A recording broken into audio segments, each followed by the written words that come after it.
Oke, selamat pagi semua. Pada kesempatan kali ini kita akan membahas tentang persamaan diferensial orde 2. Jadi sebelumnya kan kita sudah membahas tentang persamaan diferensial orde 1. Jadi pangkat turunannya itu kalau dia orde 1, dia 1 ya pangkatnya. Sementara untuk yang dia orde 2 itu pangkat turunannya 2. Jadi di sini terlihat ya, ini yang dia orde 1. Ini yang kemarin sudah kita bahas tentang persamaan diferensial orde 1. Kemudian yang ini juga orde 1, sementara yang ini orde 2 ya. Nah, jadi yang dilihat pangkat tertinggi Y dalam persamaan tersebut. Nah, jadi persamaan diferensial orde 2 ini ada beberapa jenis ya. Nah, ini ada jenis yang fx, y aksen, y double aksen. Ada juga yang fy, y aksen, y double aksen. Nah, kita coba bahas yang dia bentuk persamaan diferensial orde 2 yang linier. Nah, yang linier bentuk umumnya itu seperti ini ya. Nah, d kuadrat y, yang ini dia d kuadrat y dx kuadrat. Sebentar dulu. Dia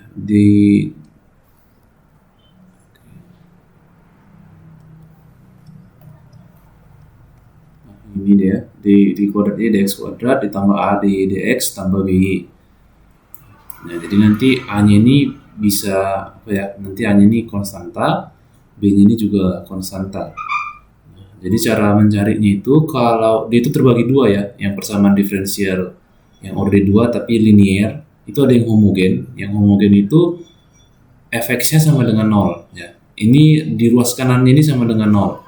Kalau dia non homogen, di sebelah kanannya ini ada bilangan lah ya, ada konstanta atau ada fungsi juga gitu ya. Nah, jadi bisa jadi nanti di sini x gitu atau x kuadrat, cos x. Nah, tapi ini yang jenis Yang jenis non homogen. Nah, jadi kalau yang homogen itu di ruas kanannya ini, nah ini sama dengan 0 ya. Itu aja ya. Ruas kirinya ini sama, tapi bedanya yang homogen tadi seperti yang sudah saya bilang, homogen yang ruas kanannya sama dengan 0, yang non homogen ruas kanan itu tidak sama dengan 0. Oke, jadi kita coba dulu untuk menyelesaikan contoh persamaan diferensial yang homogen, orde 2 yang homogen. Nah, ini contohnya d kuadrat y tambah, ini bisa saya bikin seperti ini ya, d kuadrat y sama aja d kuadrat y dx kuadrat. Sebentar.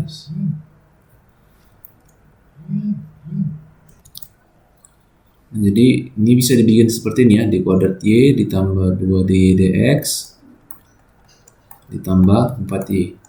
Ingat ya, tujuan dari kita mengerjakan ini kita mau mencari nilai y-nya. Nah, kalau dia bentuknya seperti ini, jadi ini udah sama ya dengan yang tadi ya, yang formula ini tadi. Ya, pastikan dulu dia sama. D kuadrat y dx kuadrat tambah a dy dx tambah by sama dengan 0 ya. Nah, jadi bisa jadi nanti ada suatu kasus mungkin di sini 4 gitu ya. Nah, kalau di sini 4, kita harus kalikan ini semua sama 1/4 gitu supaya di sini itu jadi 1 gitu ya.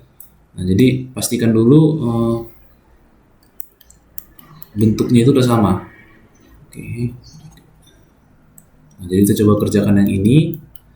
Yang ini kita itu bisa ubah dulu dia ke bentuk seperti ini, m kuadrat, atau saya buat m atau t pun boleh ya, sama aja, m kuadrat tambah 2m ya. Jadi ini kita misalkan jadi m nya m tambah 4 sama dengan 0. Nah, jadi nanti ini disebut dengan yang namanya persamaan karakteristik ya. Ini persamaan karakteristik. Jadi diubah ini ke bentuk seperti ini, jadi semacam persamaan kuadrat. Nah, jadi kita cari nilai m-nya gitu. Nah, kalau kasusnya kayak gini kan kita nggak bisa cari dengan cara pemfaktoran, kita harus pakai yang yaitu rumus ABC. Kalau masih ingat rumus ABC, itu minus B tambah kurang akar dari B kuadrat dikurang 4AC per 2A. Nah, pada kasus ini kita bikin M12. Di sini B-nya itu minus 2 ya, tambah kurang B kuadrat berarti 16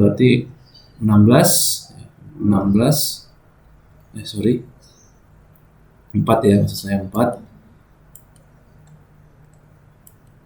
Nah, di sini 4 kurang 4AC, berarti 4 kali 1 kali 4 kurang 16 per 2 kali 1 ya, A-nya 1, B-nya 2, C-nya 4.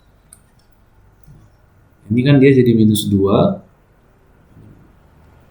ini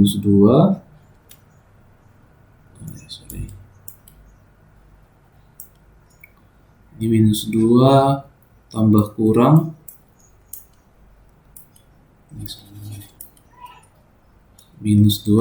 kurang akar dari 12, akar minus 12 per 2.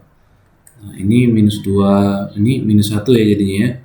Ini minus 1 tambah kurang, ini bisa kita ubah jadi akar 4 kali akar minus 3 ya.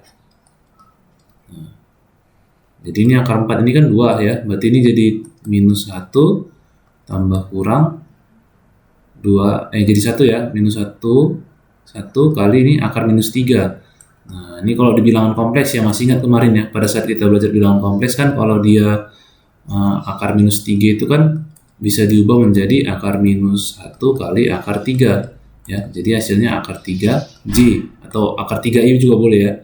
Nah, jadi ini minus 1 tambah kurang akar 3. Nah, kalau udah dapat hasilnya seperti ini, kita bisa cek di tabel gitu. Ini ada rumusan-rumusannya gitu ya. Jadi tadi T1 maksudnya itu M1 ya, sama aja itu ya, M1 dengan M2-nya. Nah, jadi kalau M1-nya itu tidak sama dengan M2, hasilnya itu seperti ini ya.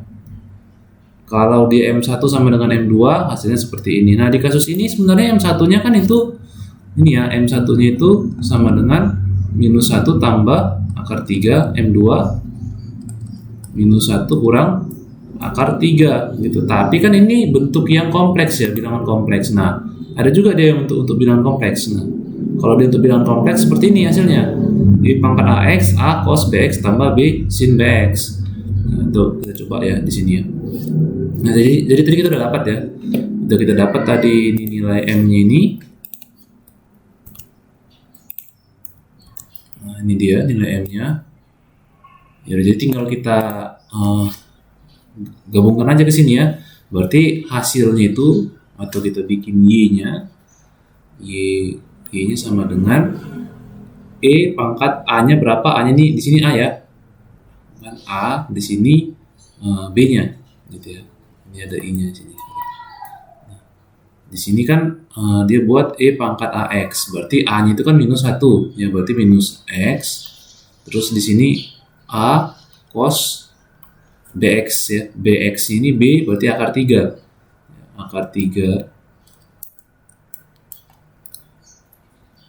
Akar 3X ditambah B sin akar 3X. Nah, inilah dia untuk mencari yang kalau dia homogen ya. Homogen. Jadi tinggal kita melihat yang ini aja. Kalau dia berikutnya kita coba bahas yang non homogen ya. Jadi tadi homogen udah paham ya. Jadi caranya itu tinggal tinggal menggunakan tinggal dibuat seperti persamaan kuadrat, baru dicari akar-akarnya, gitu. Baru disesuaikan saja sama yang ini, sama rumus-rumusannya ini. Untuk ya dia yang non homogen itu beda lagi ya. Jadi ada 3 step deh nanti kalau dia homogen. Yang non homogen. Yang pertama kita tentukan dulu jawaban umumnya yang homogen. Kemudian tentukan jawaban khusus YK dengan tabel. Kemudian tentukan jawaban umum. Oke, kita coba langsung ke contoh soal saja biar lebih gampang untuk memahaminya. Oke, ini ada sebuah contoh soal ya. Di sini selesaikanlah D kuadrat Y dx kuadrat dikurang 4Y sama dengan 16X kuadrat. Oke, kita ikuti langkah-langkah ini tadi, ada 3 langkah. Pertama, tentukan jawaban umum homogen. Nah, kalau jawaban umum homogen, ini kita misalkan fx ini nggak ada gitu ya. Kita misalkan fx sama dengan 0. Nah, jadi bisa kita tuliskan seperti ini. D kuadrat Y dx kuadrat dikurang 4Y sama dengan 16X kuadrat. Nah, ini kita asumsikan ini nggak ada ya. Nah, jadi ini kita bikin jadi sama dengan 0. Nah, ini kita cari dulu persamaan ini jawaban umumnya ya, persamaan karakteristiknya. Nah, jadi kita M kuadrat dikurang 4 sama dengan 0 ya. Jadi ini kenapa 4? Karena ini tadi di dx-nya sini kan nggak ada ya. Jadi ini kan rumusnya itu A d kuadrat Y dx kuadrat ya. Ini dia ya, A d dx kuadrat d kuadrat Y ini ya, A d dx tambah b y. Nah, jadi ini kan di ininya nggak ada ya. Jadi dia M kuadrat dikurang 4. Nah, akarnya ini kan pakai rumus ini ya, A kuadrat kurang B kuadrat itu kan sama dengan A tambah B, A kurang B. Nah, berarti di sini dia itu M kurang 2 sama M tambah 2. Ya, ini sama. Nah, jadi ini nggak masalah ya, bisa jadi nanti M tambah 2 kali M kurang 2 juga nggak masalah. Jadi urutannya itu nggak usah terlalu nggak usah terlalu dipermasalahkan. Nah, jadi di sini M1-nya sama dengan 2, M2-nya sama dengan minus 2. Nah, kita lihat di sini dulu, di tabel ini, maksudnya di formula ini, yang mana yang merupakan yang seperti ini kasusnya. Nah, jadi dia bukan bilangan kompleks ya, ini bilangan real ini. Nah, jadi kita cari di sini dia itu M1-nya tidak sama dengan M2 ya, karena di sini M1 2, M2-nya itu minus 2. Maka kita pakai yang ini, yang pertama. Berarti YN atau di sini jawaban umumnya dulu yaitu AE T1-nya tadi ini 2x ditambah BE pangkat minus 2x. Oke. Jadi langkah satunya sudah selesai. Kita lanjutkan ke langkah yang kedua. Tentukan jawaban khusus dengan tabel. Oke, jadi kita lihat dulu yang ini tadi, jawaban khusus itu cara ngerjainnya seperti ini. Ini saya ambil dulu nih ya soalnya. Kita lihat dulu di sini yang ruas kanannya ini 16x kuadrat ya. Jadi sesuaikan sama yang di tabel ini. Nah, mana yang sesuai ya? Ini kx kuadrat ya, kan k di sini konstanta. 16x kuadrat ini sama dengan yang ini, gitu ya. Nanti bisa jadi nanti di ruas kanan ini sin x, cos x pakai yang ini, gitu. Kalau di sini misalkan cuma dibikinnya 40, itu konstanta pakai yang ini ya, yang pertama ini. Nah, jadi tergantung kasusnya nanti. Nah, untuk kasus yang ini 16x kuadrat kita pakai yang ini ya, yang di baris ketiga ini. Oke, jadi kita buat solusi percobaannya cx kuadrat dx tambah tambah e. Berarti di sini kita bikin y-nya itu sama dengan cx kuadrat ditambah dx ditambah e. Nah, jadi nanti ini kita substitusikan ke persamaan ini. Ya. Jadi y-nya udah kita dapat ini, maka kita cari d kuadrat y sama dx kuadrat. Turunannya ini dx, ya. Ini kan sama dengan 2cx ditambah d. Kemudian d kuadrat y dx kuadrat. Nah, ini turunannya ini, ya. Ini turunan yang keduanya ya. Berarti kan ini tadi 2cx diturunkan lagi hasilnya 2c. Sementara ini kan kalau diturunkan 0 ya. Nah, jadi d kuadrat y dx kuadrat sama dengan 2c, y-nya ini. Jadi ini kita pakai, kita substitusikan ke persamaan ini. Persamaan yang warna kuning ini ya. Jadi kita langsung substitusikan saja. D kuadrat y dx kuadrat berarti 2c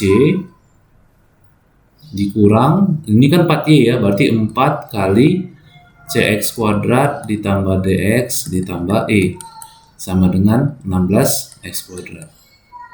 Nah, kalau dia kasusnya kayak gini, kita lihat dulu mana yang sama ya suku-sukunya gitu. Ini 2c 4cx kuadrat ditambah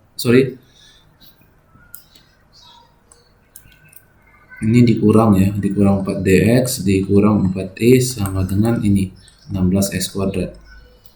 Ini saya ambil aja biar lebih enak kita melihatnya.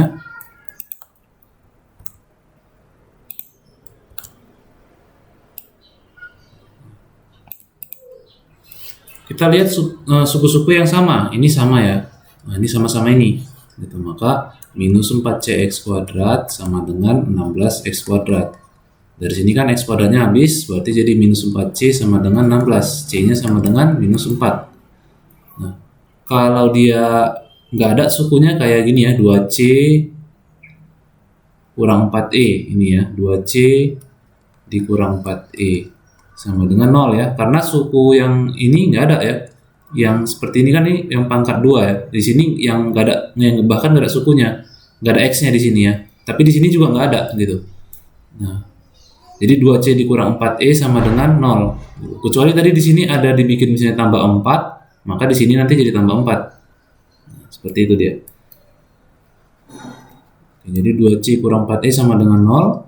Di sini 2c-nya udah kita dapat minus 4, berarti minus 8 dikurang sama dengan 4e. Berarti e-nya di sini sama dengan minus 2. Untuk yang ini, yang 4dx ya, minus 4dx, ini juga 0 ya. Nggak ada yang suku x di sini, nggak ada. Berarti d-nya sama dengan 0. Nah, jadi kita tinggal input ke sini. Kita balikkan ke sini lagi tadi. Ini kan solusinya tadi ya. Tapi kita nggak tahu nilai c sama nilai d sama nilai e-nya. Maka dari sini kita bisa dapatkan YP-nya itu, atau solusi khusus. Kita ambil dari sini.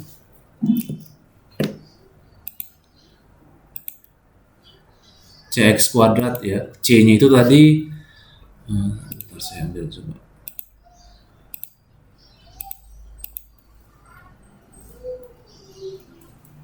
Saya tuliskan aja ya. Tadi solusi percobaannya tadi kan y sama dengan cx kuadrat ditambah dx ditambah e.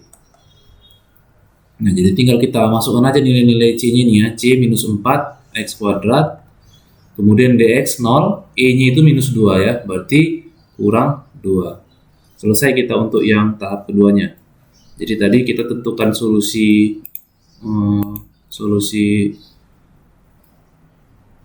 jawaban umumnya yn itu dapat ini. Kemudian untuk yp-nya dapat yang ini, dan yang terakhir itu tentukan jawaban umum. Jawaban umum yu tambah y sama dengan yn tambah yk ya.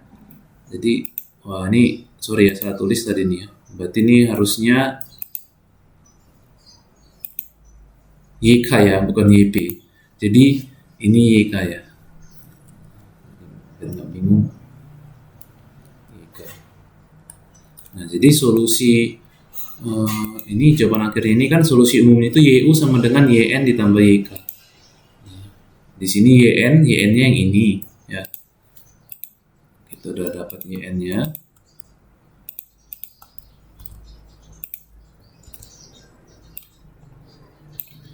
YK-nya yang ini.